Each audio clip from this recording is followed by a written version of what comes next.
Good morning everyone. Kumakain ako ng Quaker Oats. Ayan, si May Tommy, kumakain din siya. Ayan. Kung ano yung kinakain ko, nahingi po siya talaga. Ayan. Para sa amin, maging katawan at dugo ng aming Panginoong Jesucristo. Ayan po. Hotda na ha. Kaon. Ubusin ko rin yung sa akin.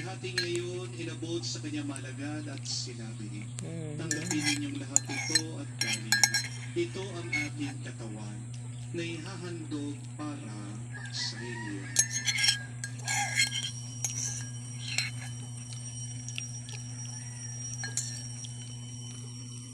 Oats po yan na naubusan po ng sabaw dahil umapaw eh.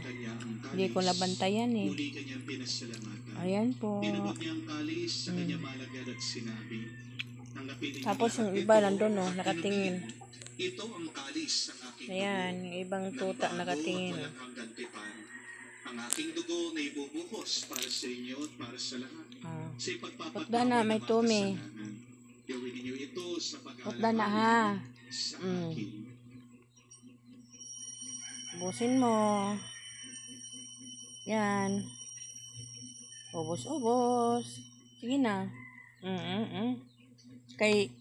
Tapos na ako kumain sa kanya. Ayaw na rin niya kumain. Pero habang kumakain ako, gusto niya kumakain din siya. Yan. Ubusin mo yan.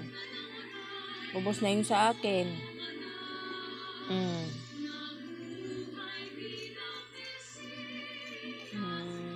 Gusto pala niya yung gatas. Yan o, may tumulo na gatas dyan eh. May pumatak na gatas dyan banda. Gatas na hindi pa nahalo. Yan yung dinidilaan niya. Kaya tinialay namin sa iyo, tinapay nagbibigay buhay, at ang kalis na nagkakalob ng kaligtasan. Kami nagpapasalamat dahil kami yung minarapat na tumayo sa harap mo para maglingkod sa iyo. Sinasama namin kami magsalo-salo sa katawan at dugo ni Kristo ay mabuklod sa pagkakaisa sa pamamagitan ng Espiritu Santo.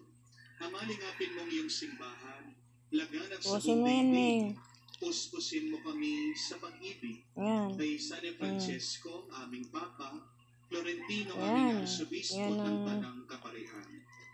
Habang kumakain ako mga lods, nakikinig po ako ng misa. Ganyan din naman lahat ng mga pumanaw, kawan mo sila't patuloyin sa iyong kaliwanagan. Kawan mo at pagintapatin kaming lahat. Thank you for watching.